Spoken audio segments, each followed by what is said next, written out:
Good evening, Canby, and welcome to the Canby Urban Renewal Special Meeting of October 5th, 2016. Please rise for the Pledge of Allegiance. I pledge allegiance to the flag of the United States of America and to the republic for which it stands, one nation under God, indivisible, with liberty and justice for all. Thank you. Please be seated. Next up, we have citizen input. Do we have any citizens that want to input tonight? Seeing none? All right.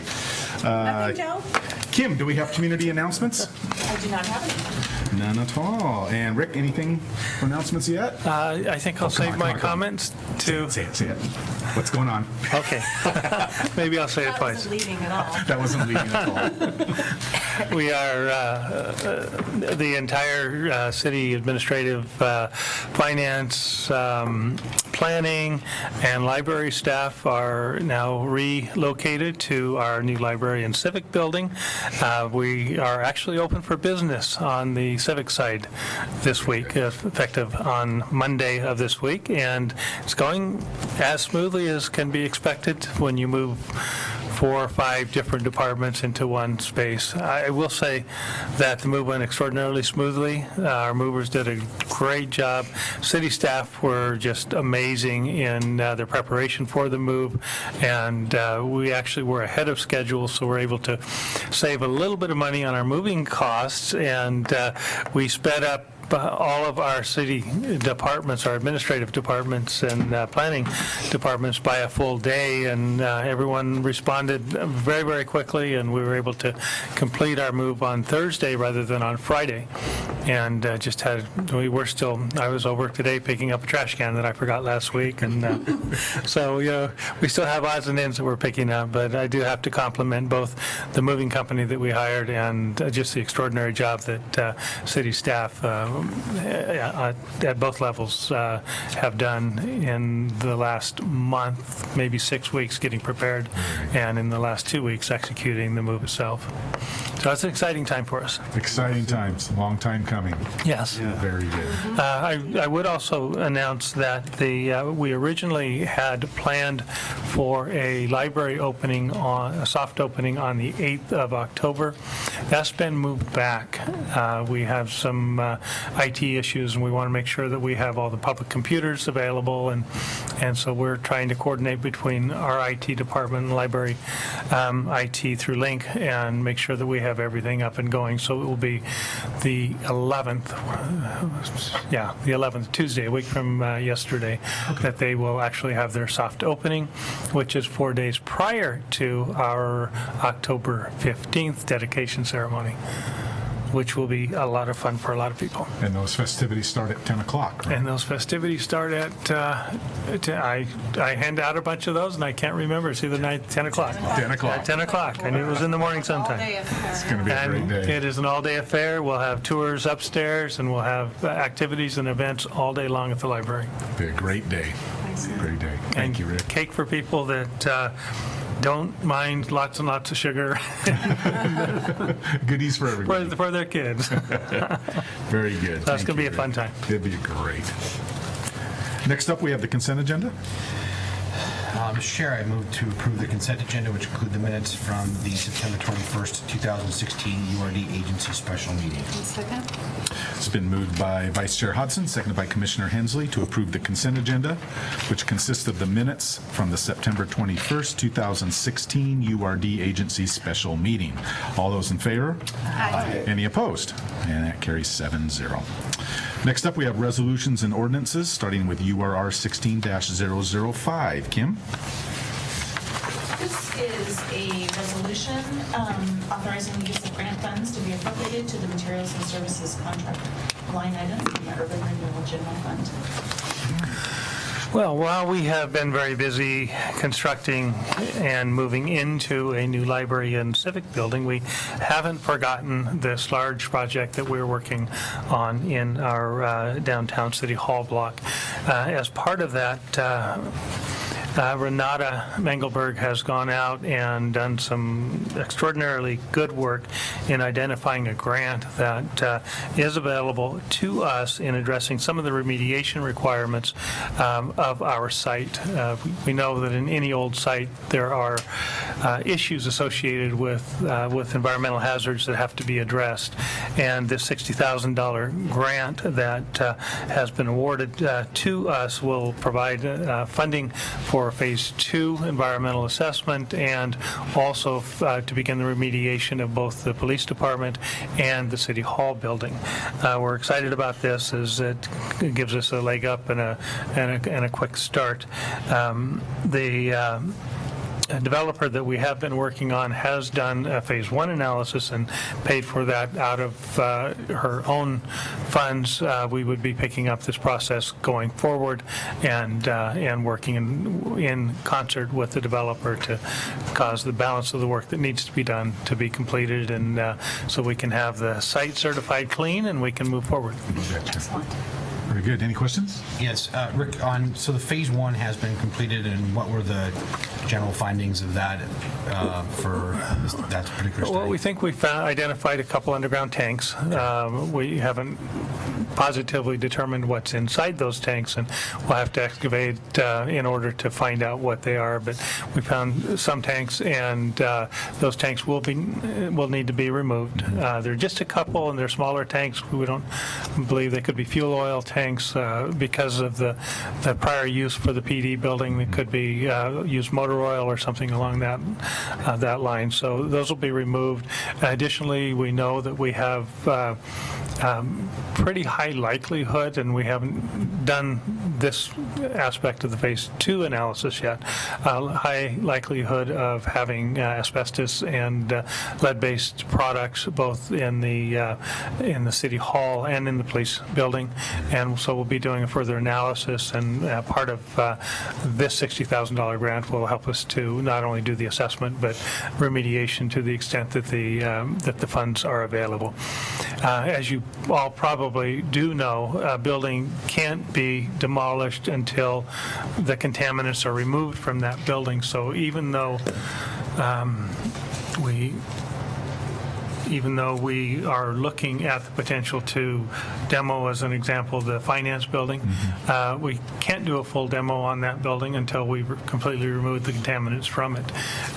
Relative to the police department and City Hall, we can't actually do a renovation until we've removed the contaminants, because to do otherwise would subject the workers in the building to harmful things that we're not supposed to breathe or have touch our skin.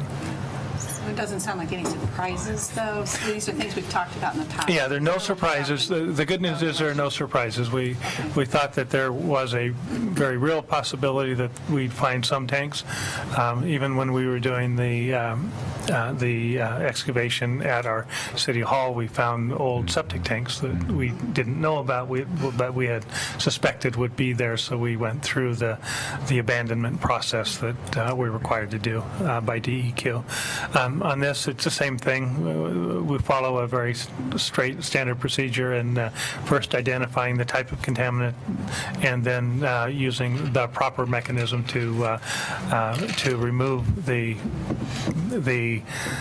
holding tank after draining any of the contaminants within it. So will this cover 100% of the Phase 2? It will cover the Phase 2 100%, but it may not cover 100% of the remediation portion. Okay, depending on what that... Yeah, just depending on how extensive it is. And I say may not because we're just not sure. I don't know how much work was done. The cost of removing the tanks I'm not anticipating will be too great. The only risk in in doing that remediation is once we open the ground and begin to remove the tank, if there's been any leakage in the tank, we'll have a further responsibility to remove this contaminated soil and then dispose of it in a landfill that is licensed to handle those types of contaminants. So, it's not really a big unknown, because one thing about fuel oil and motor oil and those types of contaminants is that they don't tend to travel far in the ground. I have, in some of my past professional experience, had an underground storage tank that was a gas tank, and we ended up excavating a hole about 50 feet deep and about 150 feet across in order to both remove the gas tank and begin to address the contamination issues. And that was followed with a water and vapor extraction system and a 10-year process of running water through a carbon-based filtration system and back into the landfill before we were able to get closure. I don't anticipate that here. That's the worst-case scenario, and I don't anticipate it because we're not working with gasoline, we're working with fuel oil. But just to give you, I think context is important when you're talking about the degree of risk associated with this, and it's relatively minor in comparison with a more viscous or less viscous material like the oils. Okay. Thank you. Any other questions or discussion? All righty, ready for a motion?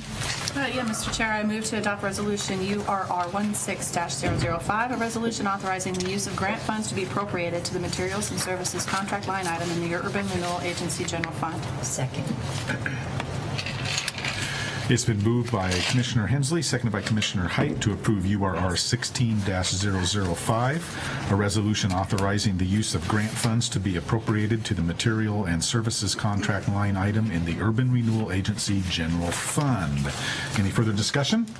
All those in favor, please say aye. Aye. Any opposed? And the motion carries 6-0. Kim, did you catch me on the previous one as well? Consent agenda 6-0? My apologies. Todd, we're missing you. He's here in spirit, that's why you counted him. Okay, one more opportunity for citizen input. Anybody have anything they want to share with the agency tonight? No? All righty. Mr. Administrator, do we have any further business? We do not. All right, that concludes our agenda. Ready for a motion to adjourn? And is there a second? Second. It's been moved by Commissioner Hensley, seconded by Vice Chair Hodson, that we adjourn the Urban Renewal Agency special meeting. All those in favor say aye. Aye. Any opposed? And that carries 6-0. Good night, Canby. Stick around. In just 13 minutes, Canby City Council will start its meeting. See you then.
And she was like, well, no, I'm not looking for a loan. I'm looking to complain about the vacant house that has squatters next to me. And I pulled up the information on the house, and it shows that you guys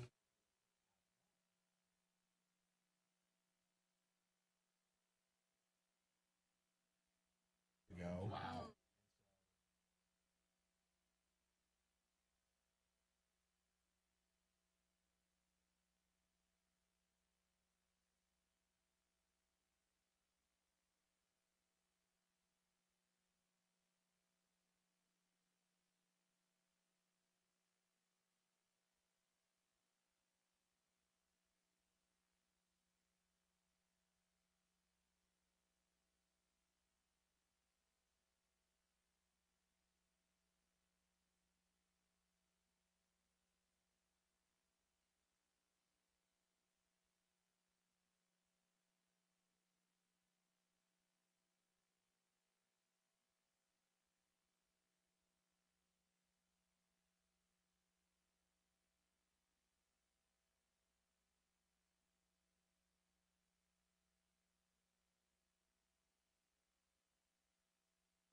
To the Canby City Council regular meeting for October 5th, 2016.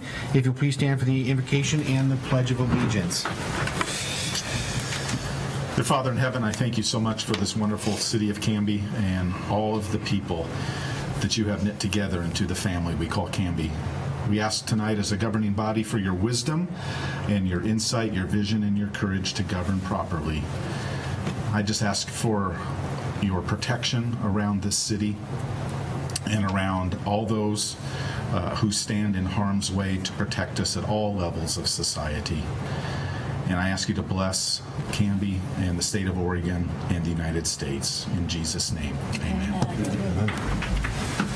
I pledge allegiance to the flag of the United States of America and to the republic for which it stands, one nation under God, indivisible, with liberty and justice for all. Thank you. Please be seated.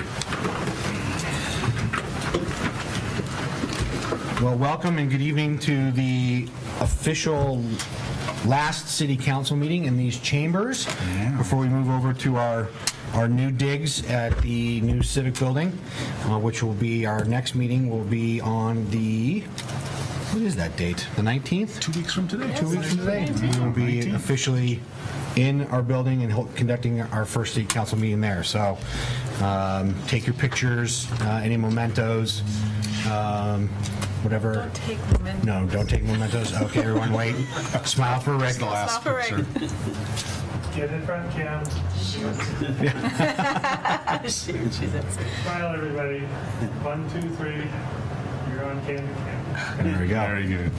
So, yeah, we have surprisingly a light agenda this evening, so we will get through it here. Next up is the couple of proclamations. The first one we have is, the first proclamation is recognizing Public Power Week, October 2nd through the 8th, a week-long celebration of Canby Utilities' year-round electric and power service to Canby. Whereas we, the citizens of Canby, place high value on local control over community services and therefore have chosen to operate a community-owned, locally controlled, not-for-profit electric utility, and as consumers and owners of our electric utility have a direct say in utility operations and policies. And whereas Canby Utility provides our homes, businesses, and local government agencies with reliable, efficient, and cost-effective electricity employing sound business practices designed to ensure the best possible service at not-for-profit rates. And whereas Canby Utility is a valuable community asset that contributes to the well-being of local citizens through energy efficiency, customer service, environmental protection, economic development, and safety awareness. And whereas Canby Utility is a dependable and trustworthy institution whose local operation provides many consumer protections and continues to make our community a better place to live and work and contributes to protecting the global environment. And whereas Canby Utility will continue to work to bring lower cost, safe, reliable electricity to community homes and businesses, just as it has since 1970, the year when the utility was created to serve all citizens of Canby. Now, therefore, I, Brian Hodson, by virtue of the authority vested in me as mayor of the city of Canby, do hereby proclaim that the week of October 2nd through 8th, 2016, be designated Public Power Week to recognize Canby Utility for its contributions to the community and to educate consumer owners, policymakers, and employees on the benefits of public power. We call upon our community to join hands with more than 2,000 other public power systems in the United States in this celebration of public power, which is best for consumers, business, the community, and the nation. Given under my hand this 5th day of October 2016 in the city of Canby, Oregon. I believe we have Dan Murphy here to accept this.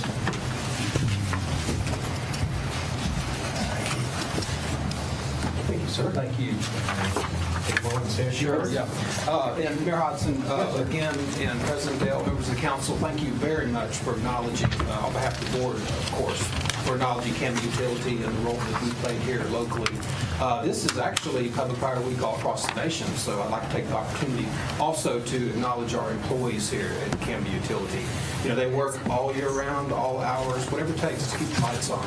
And they do it all the while mindful of keeping our costs down so we can keep electric bills affordable for our families. And so we really appreciate our employees. And we value the working relationship we have with our city, too. So we appreciate all the support. And thank you for acknowledging public power. Thank you.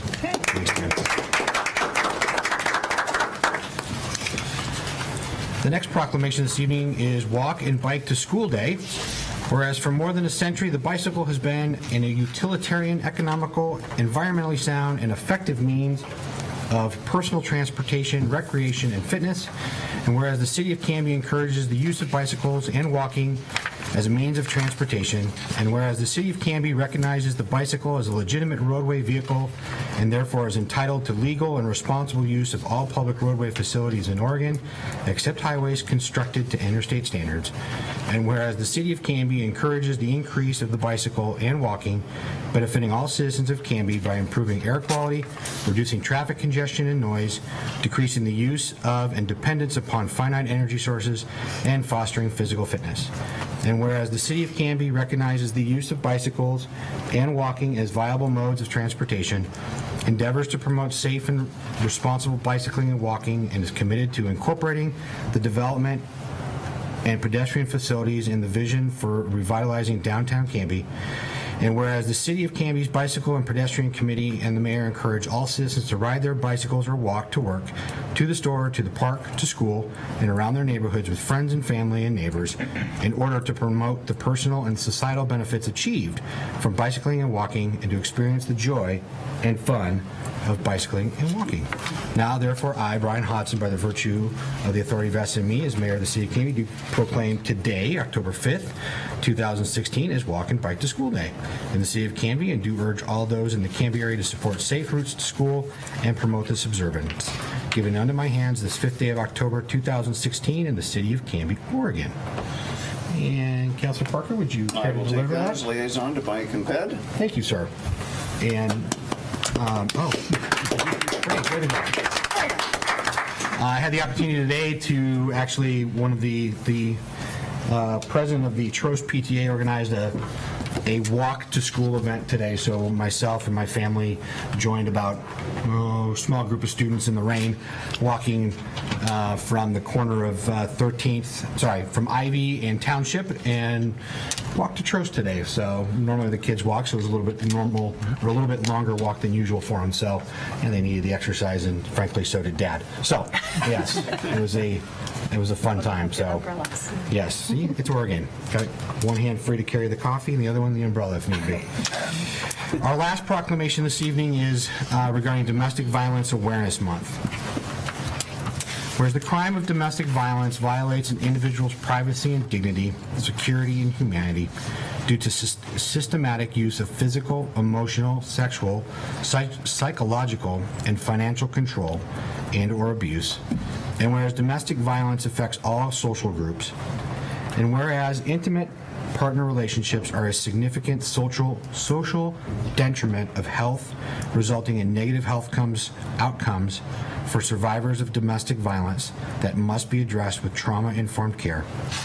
And whereas preventing domestic violence is not only possible, but is our collective responsibility, and prevention requires significant changes to our social norms regarding gender roles, strength, sexuality, relationships, and the normalization of violence. And whereas rural advocates in Clackamas County have provided vital community-based services to 828 survivors since rural programming was initiated in 2014, and the Canby Police Department arrested 24 people for domestic violence from July 15th to June 2016, demonstrating the local conditions. And whereas it is survivors of violence themselves who have been in the forefront of efforts to bring peace and equality to the home.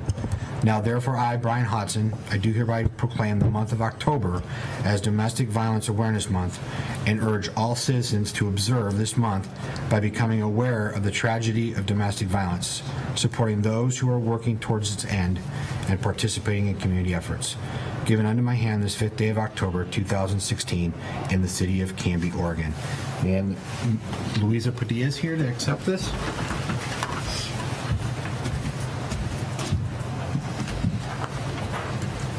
Thank you very much. There's that for you. If you want to say a few words, please.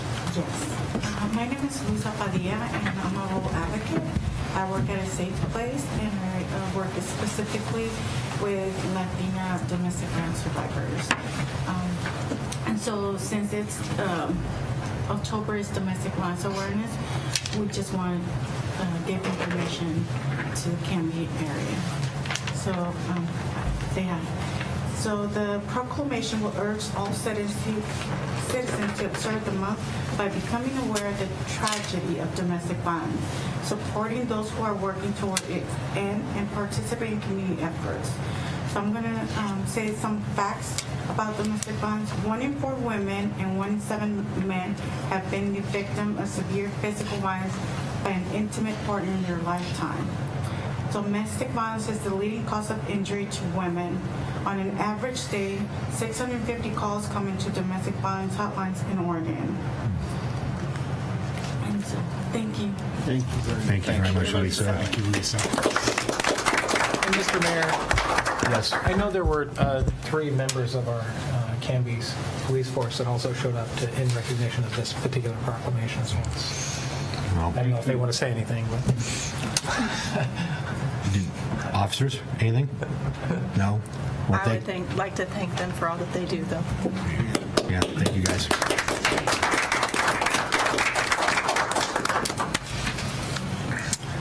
Next on our agenda is the first opportunity for citizen input and community announcements. There's something you want to address the council on that's a non-agenda item. Now is your opportunity to do so. I don't have any yellow cards in front of me, but I will welcome any. No? All right. We will move on from that then. Thank you.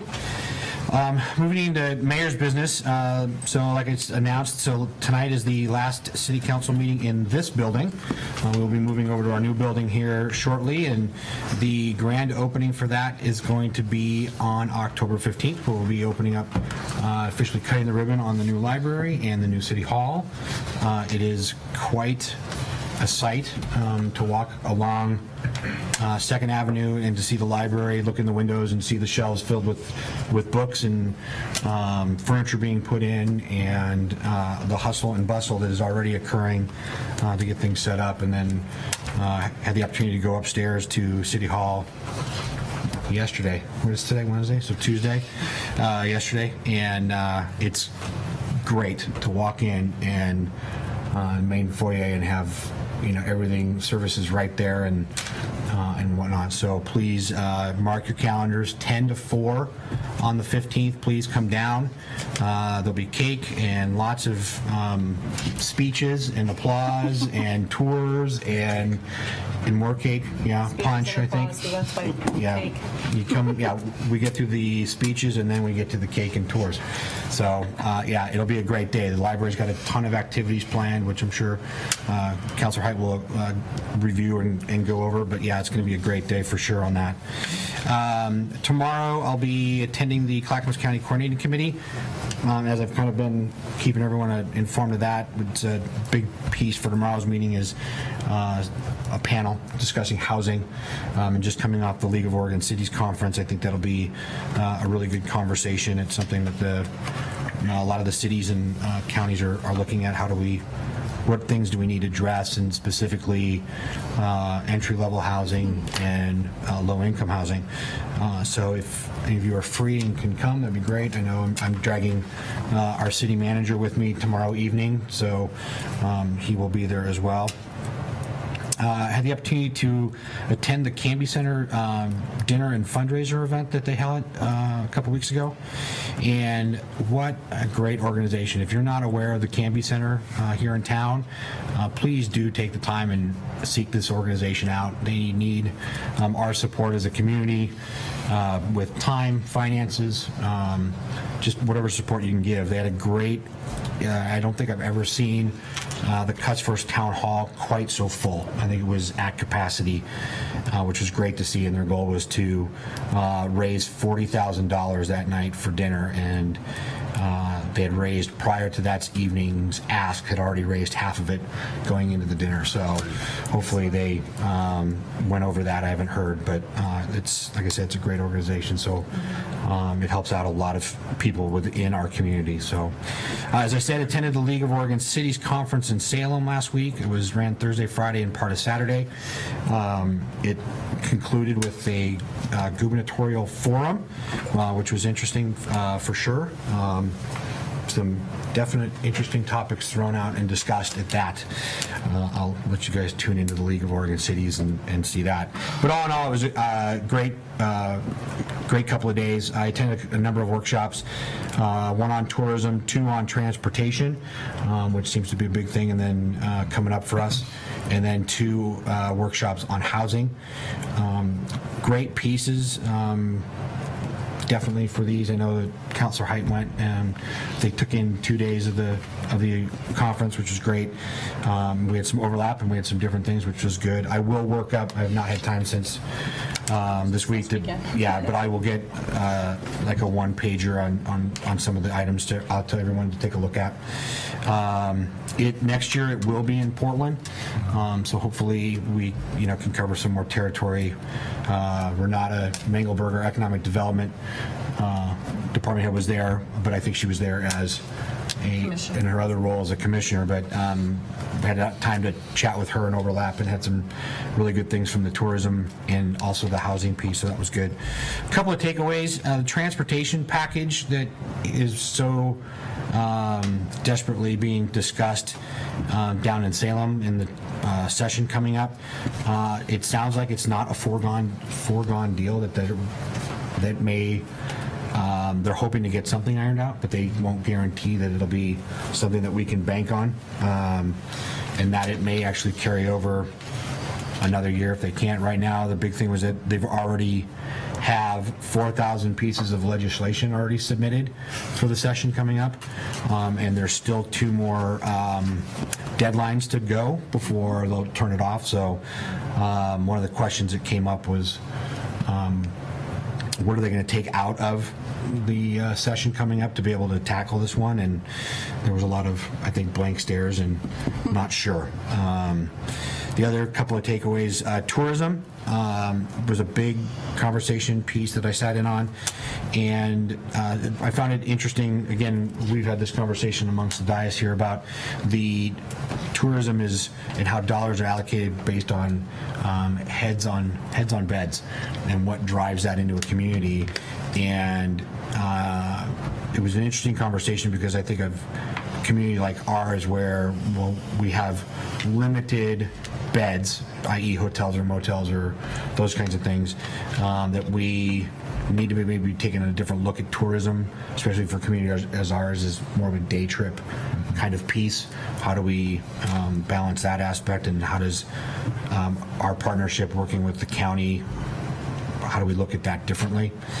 And then the other takeaway was housing. It is not an easy situation. One was housing and homelessness, and the other one was housing and some of the things that some of the metro areas are tackling, and things like additional dwelling units and some of the things that we've discussed at our day-long retreat and whatnot. So there's some inroads and some things that are happening, but definitely some dialogue to kind of keep an eye on what's coming up.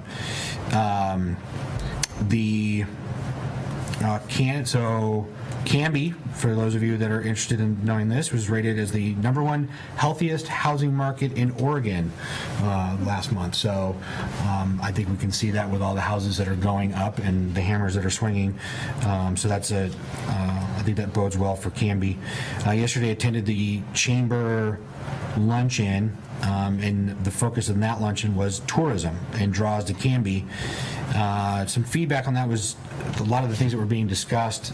We kind of a couple of pieces that were thrown out, like we talked about. They had a representative from the Wooden Shoe Tulip Festival, and they get 150,000 visitors to that event. They've had people internationally come in. They've got tour packages that bring people into the Woodburn area from around the world. They're already expecting a couple of tour groups for this coming spring from China. Clackamas County Event Center, Lori Bothwaite was there. They average about 350,000 people through the fairgrounds and event center every year, which is huge. We talked about the dog show, and I know that's something that Councilor Parker and I have had conversation with in terms of where they stay and how do we capture some of the benefits of the large RVs that come into town. But Transient room tax would help. Yes, it's something I think. Doesn't the county already get that? We can put on top. Oh, we can put on top. All right. I guess Lori was the director of the event center. Lori Bothwaite was saying that with the dog show that they host twice a year, that there was actually a couple entries from China that came over and did that. But it was just a really great conversation. And Cheryl Frampton, I thought, kind of captured the luncheon quite well. She's the owner of Big White Goose downtown, and she kind of called the group out, and she's got a lovely British accent, so anything she says sounds pleasant, even while she might be laying into you on certain issues that she might be strongly feeling. So, but she did talk about how it was great to see and hear the different events that were talked about, because she didn't know about half of these things that went on. But then she proceeded to kind of go, well, where is the business community and cross-promoting and supporting each other and trying to bring more people in and make more people aware of these events? And I thought it was great comments. There was also heavy conversation of a hotel, or the lack thereof, in Canby. And what is that? How do we... There wasn't a conversation of how. That's something that we've been talking about for a little while on what is that going to look like, or where is that going to go, and how do we make that happen. So I just kind of briefly, for the council, I think, just initially, I just like some feedback and thoughts from you guys up here in terms of tourism. I mean, opportunities, challenges, I know this is kind of an off-the-cuff question and not a lot of lead time, so like a work session. it could be. Maybe that's what I'm kind of teeing up, but Yeah, I see that, Mayor, because there are some policy issues here that I've often said that because we don't have a sales tax, we don't have a transient room tax, that events that come here, unless they're spending money at stores, it really doesn't do us any good. In fact, to some extent, our roads are being used, our services, medical, and law enforcement. And unlike all states except 2, when events come to town, local governments end up receiving some funds from it, and the source of local sales tax.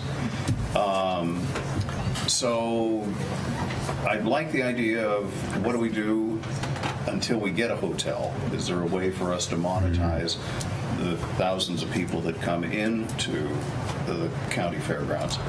And Ms. Frampton is absolutely right. The ability for us to cross-promote, and when I go to the National Main Street Conference, we always have this one session on how do you get people to come to your town. And there are thousands and thousands of cities across this country who say, how do we get people to come here? And when I tell them, well, we have an event center that brings 300,000 people in, they say, well, what are you doing to monetize it? How are you cashing in on it? How are you bringing that downtown? And there's some questions we need to ask about that. We can do some things in terms of traffic. I was talking to Heather Gitz out at the Dahlia, Ross Island Dahlia. She had proposed a couple of years ago of putting signs through downtown saying this way to the Dahlia Farm, so it would go through the business area. And downtown businesses said, no, we don't want that traffic coming through here. So I think we need to have some discussion and all get on the same page, because it would be my inclination to, yeah, let's run that traffic through downtown. But when Heather tried to do it, she was told, no, we don't want that much traffic. We don't want those many customers coming by us. The other thing I will point out, and this has some further policy issues, is that Heather says that her event at Swan Island Dahlia has become known as a gay-friendly place, and that we get a number of people coming down from the Portland metro area to enjoy this event, who feel like this is a safe community for them to come and enjoy.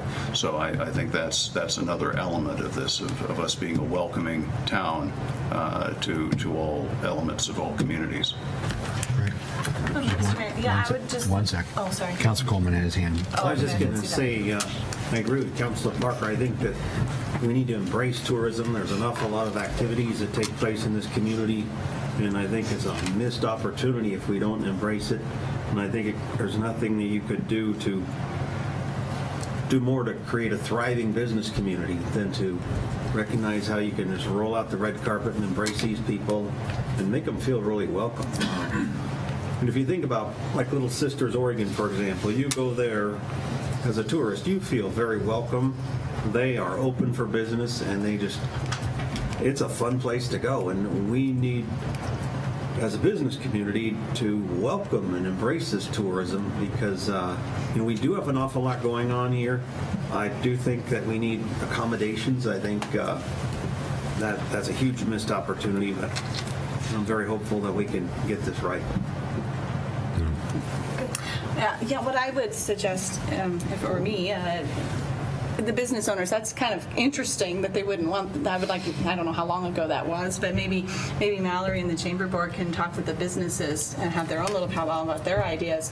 I would like to see us have a work session on this and have Mallory included to bring us the business owners' ideas, maybe have Jamie and the Main Street Promotion Committee involved, and brainstorm some ideas on what we can do from a policy point that could help businesses thrive and have, embrace tourism and encourage tourism. But just the 7 of us up here can't make those decisions without input from the business community. Sure. So I'd like to see a work session where we had the Chamber and the Main Street program involved.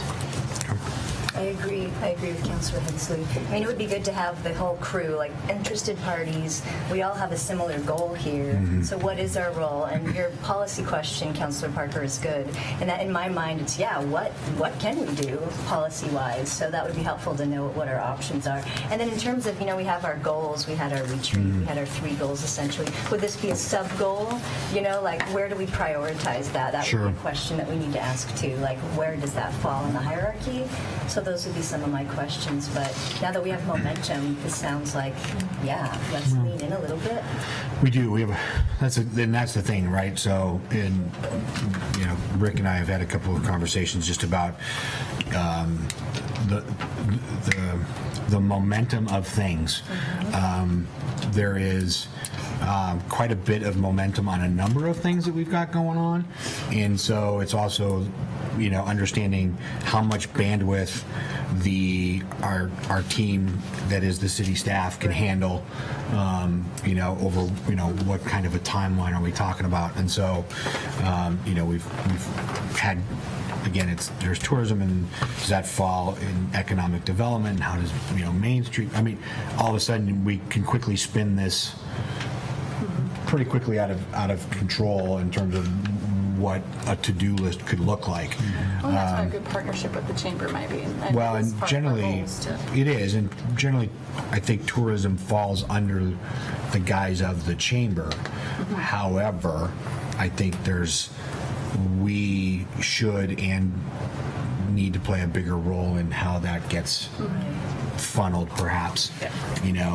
I look at, and I'll go back, Mayor Thompson did a great job creating branding and whatnot, and that was a joint venture with, between the city and economic development with the chamber, and getting us to that spot of being, the garden spot, and what did that look like, and those things. And so, if that being kind of the base, how do we build on that, and what plays into that? I don't know, and that's where I think maybe part of an initial work session is us discussing, we're not a heads on beds type of destination point necessarily. Not yet. Mm-hmm. So how do we as a council, as a city, as a business community, define tourism? I think is something that we also need to be thinking about. What does that mean for us? I was having lunch today at the Wild Hare, and had an opportunity to talk with Joan Monin, the owner, and she talked about how she needs to know what's going on at the event center, because if there's things going on, her business is impacted in a positive way, and so how do we get more of that draw, and how do we get businesses to want to have that kind of traffic, as a business owner and manager over the years. That makes me scratch my head a little bit, but it always has. So I appreciate the feedback. It's a long arcing conversation. I think that we're not going to necessarily dial up here in the next 30 or 60 days, but I think it's just good conversation. So I appreciate that, so that I can work with Rick to kind of see what does that look like, and how do we stage this. It is not an overnight magic bullet fix. It's going to be a process that we're going to need to do. And so I know there's pieces we have in place, and maybe that's where we start off. So, but I had an opportunity over probably the last 8 months to work with Cheryl Frampton on the junk refund, to help coordinate from the city side this successful coordination and of that particular event. And one thing that was consistent in our ongoing discussions was Cheryl's desire to integrate this particular event, Junk Refunk, and another that she's planning for this fall, and every other event that occurs in the city of Canby, in such a way that all of the businesses have an opportunity to participate. You use the term cross-pollinate, but the idea is that you promote one another, that you're not competing, that you're promoting, and you're collaborating, and you're coordinating.